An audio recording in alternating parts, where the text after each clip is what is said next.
Today on Ask This Old House, we're dedicating an entire episode to alternative energy. In Texas, we'll show you what it takes to power a home using a wind turbine. Woo, look at that beauty. And if we generate more power than we need, then our meter spins backwards, we feed the grid, and our neighbors get to use some clean electricity. And we'll head to Germany to show you how this country thinks about energy. This owner has not had that burner on in over a year. It's gone through an entire German winter without calling for oil. That's right. That's remarkable. That's next on Ask This Old House.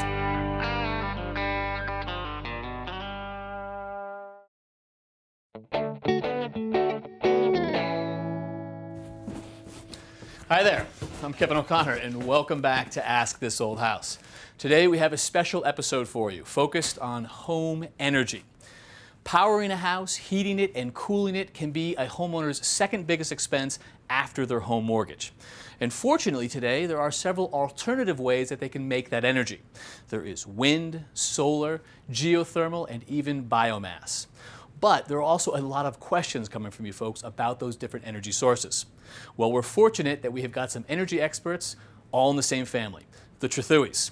So later in the episode, Richard's son Ross is going to take me to Texas, and we are going to install a residential wind turbine. But first, Richard has invited me to Germany. It's a country with big ideas, one he knows very well, and also one that is on the cutting edge of energy technology.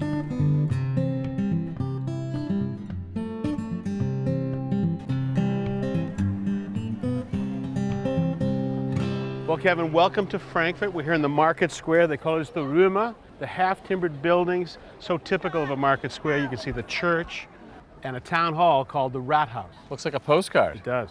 And I bet you a lot of people think of just this when they think of Germany. That's right. The historic buildings, maybe a beer garden, even some lederhosen probably. Yeah, I mean, I look really good in lederhosen. Yeah, I doubt that. But you've been coming to Germany for 30 years, Yep. and that's not the way you think of Germany, not as a postcard. No, they are a leader in home heating efficiency, and it caught my eye many years ago. Many people would argue that they are the market leaders in home heating, energy efficiency, and renewable energy, and I'm dying to show you just what makes them different.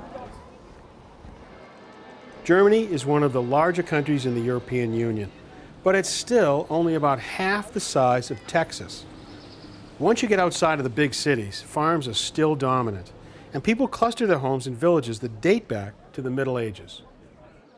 Well, Kevin, I brought you to something you don't see a lot of in Germany, and that's a new subdivision of new construction. But it lets you understand just how they build the house. You can see concrete block construction that'll be covered over by stucco, the beautiful German windows, and then the clay tile roofs. But look at this, you also see something on every single roof you don't often see, and that's solar. Either solar photovoltaic to make electricity or solar thermal to make domestic hot water.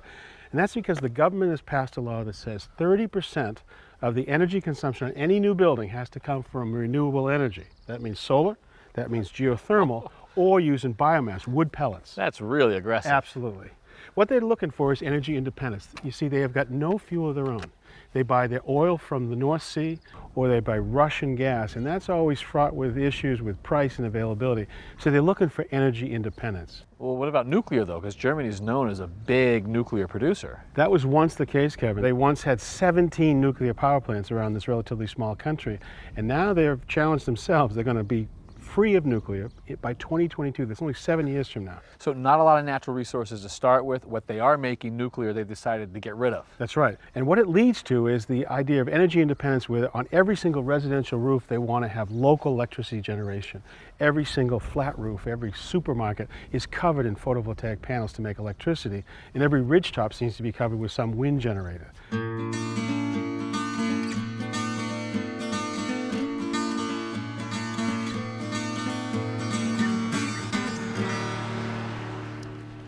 Nestled out here in the middle of farm country, you can see this beautiful little village. About 850 people live here. But you really get a sense of how close together the houses are. Right. Now, this is not a new village. It's only about 1,100 years old. Really? That's right. Wow.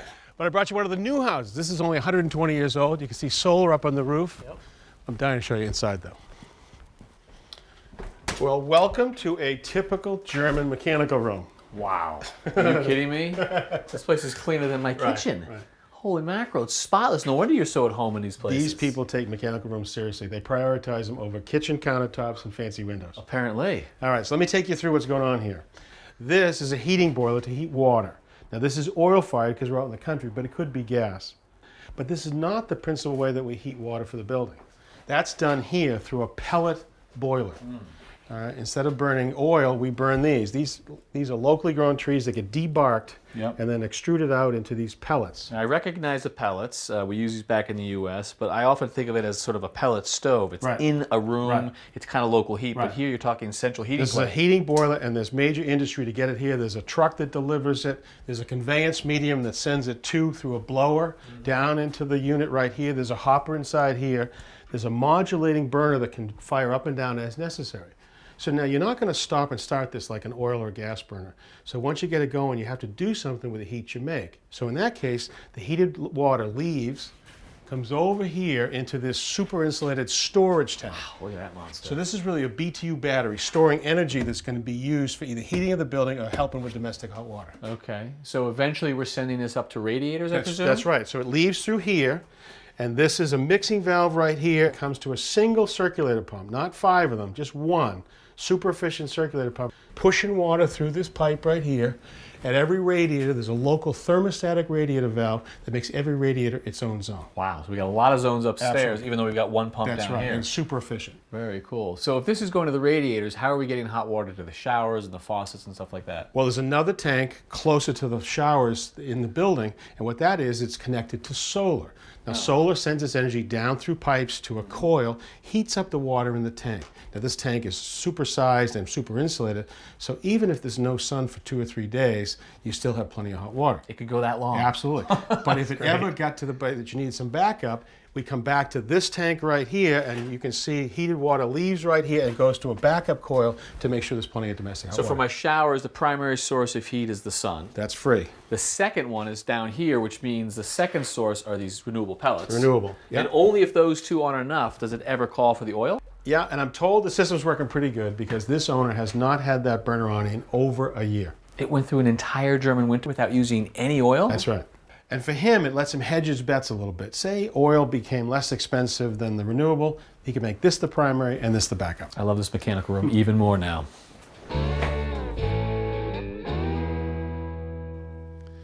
Well, Kevin, welcome to Hill Country. There's a ski resort just over the mountain right here. But behind you can see this beautiful village all clustered together. Beautiful. It is. At the top of the hill, there's this, a bed and breakfast, also called a pension. And what they're doing in their mechanical room is really unique. Well, right off the kitchen is the mechanical room for this 10-room guest house. Oh, spotless again. Of course. And what they're doing here is something really different. It's actually called combined heat and power. They're heating the building, but at the same time, they're making electricity. And how are they doing that? Inside this box is actually a gas generator. It's actually a gas engine. And what happens is, as the gas fires and there's a temperature difference, a piston goes up and down, up and down, up and down so fast that it generates electricity, about 1 kilowatt for every hour that it's on. Okay. Now that kilowatt of electricity can be used here in the building, or it can actually be sold back through the grid. Oh, nice. But one of the byproducts of this is extraordinary heat. So now that heat can be scavenged and used to good advantage. Comes up to a heat exchanger right here, and now it gets brought over to either fill this tank and heat this tank for water for the faucets upstairs for the bathrooms, or it can come over here through circulator pumps and mixing valves and be distributed out to the building to heat the building. So that's a small little box, and you said there's 10 units upstairs. That's right. Can that thing make enough hot water and heat for the entire building? It does pretty good. It's there, and if they need a boost, this boiler is here, but this only comes on about 7% of the time. It does most of the load. So the system makes electricity, hot water, and heat for the rooms. In terms of efficiency, where does it stack up? Really good. It's reduced the total energy footprint here between electricity and gas by about 30%. Wow. Paybacks in about 7 years. Oh, these Germans, they're into everything. I'm impressed, Richard. I'm impressed to see all the different technologies being deployed and also to see sort of the adoption on part of the German people, how many people have embraced this. But do you think what's going on here in Germany will ever go on in the United States, at least to this level? It's hard to know. There's a lot of things working against it. One is America is unlike Germany, that it has available fuel, natural gas and oil, and the price of gas continues to go down. thanks to things like fracking, the price of natural gas is down 20% or more. That's right. It's hard to have a payback there. The other thing in America is that people move. Every 7 to 9 years, they're looking for a new house. You know, I see a building like this, and I would predict that this family has lived here for 3, 4, 5 generations. Certainly makes a lot more sense if you're going to talk about infrastructure like this solar, if you can have the payback for your kids and your grandkids. But I'm hopeful. Germany has proven that this technology works. They are the #1 user of solar in the entire planet. And the consumption story is pretty dramatic. Germany uses half per capita in the heating of homes and buildings versus Americans. That's pretty substantial. It is. And people can get this technology if they want it now back in America. Right. Well, I have heard you tell this Germany story for as long as I've known you, and it is great to finally see it and to be here with you. Well, there's only one more thing we should do, you know. What's that? Have a beer. Ah, a natural resource that is plentiful. Well, I got to say that was a pretty impressive story, but the difference between U.S. and Germany is mostly that I see is they heat with boilers and radiators. For sure. They use water. It's the most efficient way you can heat a building. You can zone it like crazy. It's highly efficient. And the numbers are really dramatic. Germany is 99% hot water heating. They call it hydronic heat. The U.S. is 93% forced hot air, ducted systems. And that's mostly because we're a cooling climate and a heating climate in the U.S. Germany is north enough that it's mostly a heating climate. The idea is that because we're a cooling climate, most people start off by putting in AC, and once you have that ductwork, you might as well use it for heat. Right. Right. And so in terms of efficiency, what were you saying? That the Germans use about, what, half as many BTUs as Americans? Half the energy per capita to heat their homes and buildings. Now, there's some reasons for that. One is that the houses are about 1/3 smaller in the U.S. You saw the type of construction, concrete block. You know, you look at a typical German kitchen, it looks like an apartment kitchen in our eyes because it's small, compact. It's got everything you need, but in a much more compact space. Right. The other thing is government mandate. The government steps in and says they're going to send an inspector to every single house in the local jurisdiction. It's in the form of the local chimney sweep. And they do an efficiency test and emissions test. If it's not up to a certain standard, it's turned off, they have to replace it. And they actually build a roof ladder to allow that chimney sweep up to the top of the chimney. Well, that's actually a pretty good idea. You think it's going to work in this country? No. It was a good trip, Tommy. You should have come. Yeah, well, you didn't invite me. But did you bring back any beer? Oh, you can't get out of the No, country. you have to keep it inside. I can see that you guys did put away a few. So Ross, I hear you're taking me to Texas so that we can install a wind turbine at some guy's house, which I'll be honest with you, it surprises me because when I think of wind energy, I think of commercial, not residential. Right. Residentially, everyone's talking about solar. Right. Rightfully so. Wind has its drawbacks. You have to be high enough. You have to have consistent wind.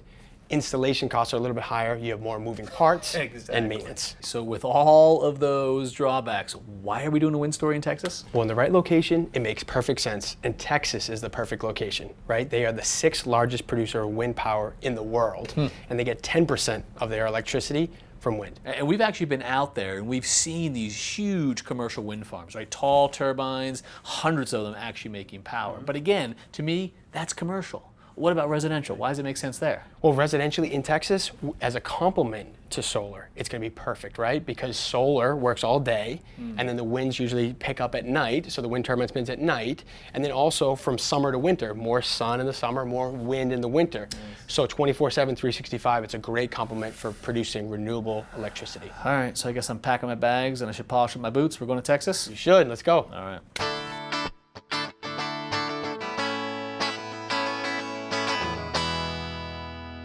So Kevin, welcome to Moody, Texas. We're just north of Austin, and we're in the middle of farm country. Oh, we sure are, aren't we? Right up on top of the hill. You can see the corn behind us. We got cattle in front of us. Definitely farm country. And the wind installation crew is here, so I'm gonna go check in with them. All right, it looks like the homeowner's already started his morning chores, so I'll check in with him. Sounds great.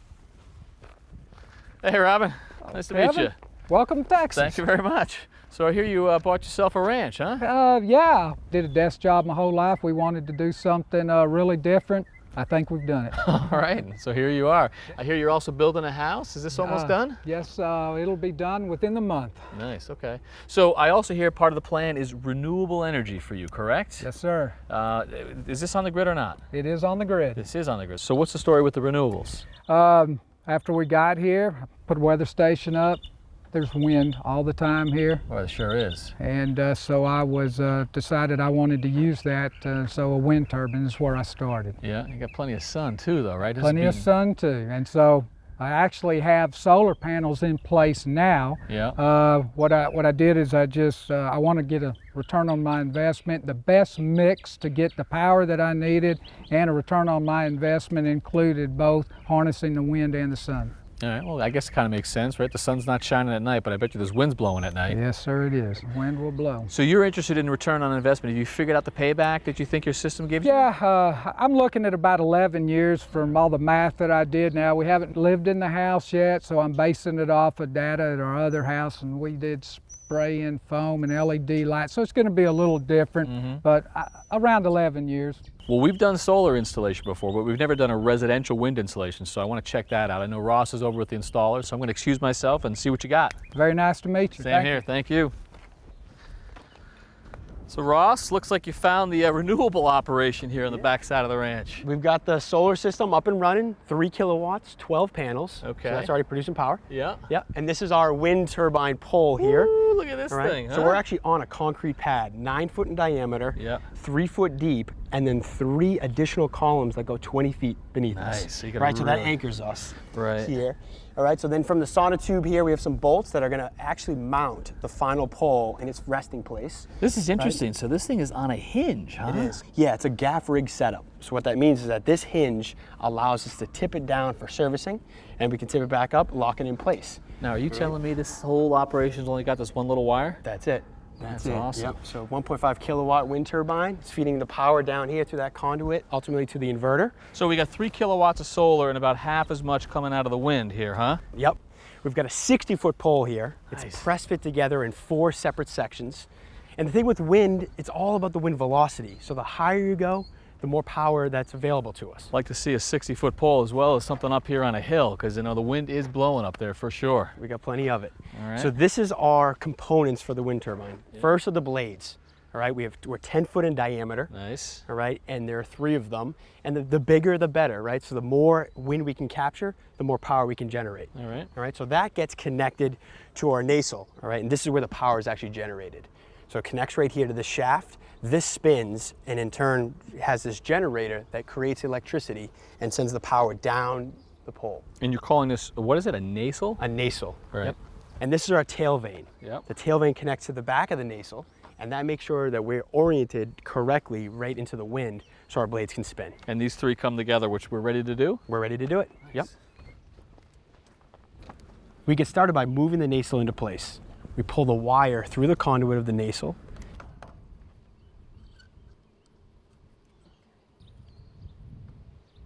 Good, ready to spin? And then we hand tighten the threaded connection of the nacelle to the pole. And then we lock it down with a chain wrench.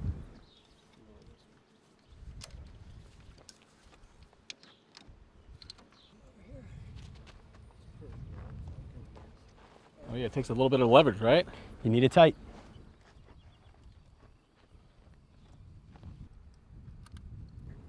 Now we can make our wiring connections. We move the tail vane into place and lock it down with 2 bolts.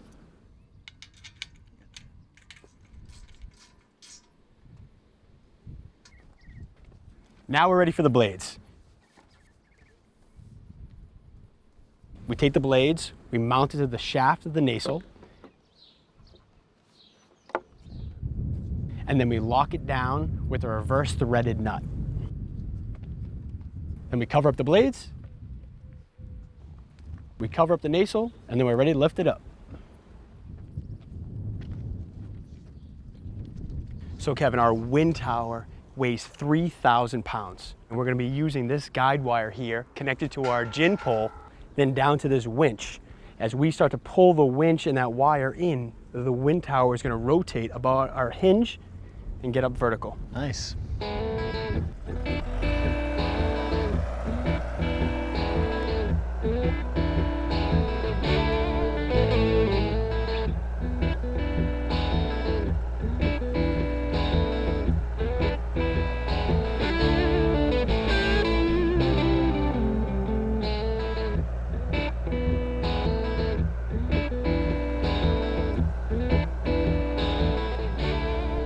Ooh, look at that beauty.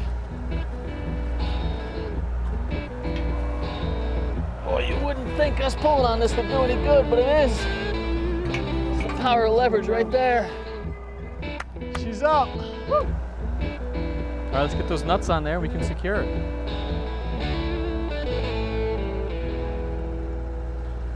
So we've got a wire at the base of that tower, and you've run it underground. That's right. To, So it comes in on this conduit right here, right? And it feeds into our inverter. We also have solar power that's coming into our inverter. Both of them are DC power, and they get converted here to AC power, and that feeds out in this conduit here to feed into our house and barn. so when we need power in the house, it is going to first draw from this system right here, either solar or wind. That's right, or both. Or both. And if we need more power than we generate, it grabs it from the grid. That's right. And if we generate more power than we need? Then our meter spins backwards, we feed the grid, and our neighbors get to use some clean electricity. Beautiful. So how do we get this lit up? We just got to get an electrical inspection, and then we can turn it on. All right. The inspector gave us a sign off, Robin. We are live producing power. That's great. Been waiting a long time. Can't wait to see how it does. Well, it's doing okay already, so you got yourself a perfect spot for wind power. I'll let y'all know how it does and whether my calculation's pretty good or not. Sounds good. All right, nice job, Awesome. guys. All right, thanks. Guys, that was a great installation. By having both solar and wind, the homeowner gets the best of both worlds. And that was a perfect application. In Texas, up on a hill, with the farm, low obstructions, Yeah. plenty of wind. Real nice. Which, you know, raises the question, those are a list of things that you're probably not going to get on a suburban lot, right? You're not necessarily going to be up on a hill. You're going to have lots of trees around. Does wind ever come to the suburbs? So wind's not gonna be for everybody, right? It's all about location, right? But there is new technology out there. There are vertical axis turbines, right? They don't spin like the horizontal ones that we just saw, that installation. It's a vertical style. And so what does vertical do for me? So vertical allows it to grab wind at lower wind velocities and when it's turbulent, right? So in an urban setting, right, on a commercial rooftop, that might be a perfect application. And can you put those on a residential roof? Yeah, right off the gable end. Yep. And so in terms of wind and solar going head to head, who wins that competition? So solar is winning that battle, but wind is a great complement. Definitely working for the guy in Texas. Yeah, and for me, my world is at that outlet, 120 volts. It doesn't matter what it is. If it's 50 miles down the road generated from a coal plant, whether it's from the rooftop, PV panels, or a wind turbine, 120 volts. You don't care. You just want your power. No. That's what I need. Pretty picky, too. All right, well, good information, guys. So until next time, I'm Kevin O'Connor I'm Ross Trethewey. I'm Scott Caron. for Ask This Old House. So next time we do a piece in Texas in the summer, Scott, you can I got a nice you size got, hat. you got that This one. big. Yeah, that'd be good.